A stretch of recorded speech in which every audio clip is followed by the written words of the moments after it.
In this video, we're going to show you which noises you would expect to hear from your Sanremo Espresso machine, as well as ways of troubleshooting to find out what could be causing the issue.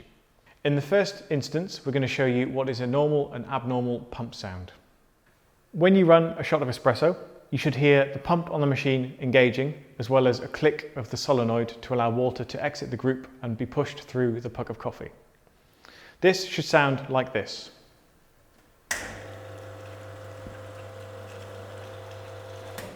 We hear a click of the valve and the hum of the pump motor. There should be no loud or abrasive noises, and water should flow freely.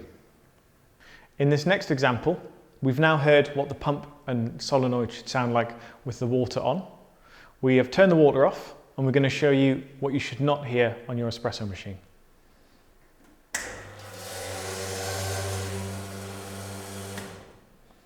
The pump is loud and abrasive, but the solenoid and the group head still engages.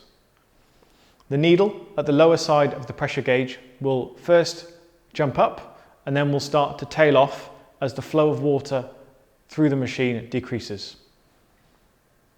When you brew an espresso, you will have the group valve that will engage, as well as a pump inside the machine to push water through the puck of coffee. When you brew an espresso, we should hear a click from above the head, as well as the pump engaging.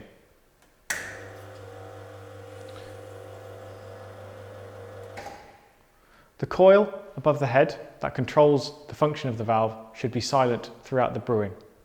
If it is not silent and is buzzing, we would presume there is an issue with the valve or a supply of power to the valve. If your machine is preinfusion enabled, however, you will find that you will hear a multitude of clicks as the valve is opening and then closing, and then opening again to resume the remainder of the brewing.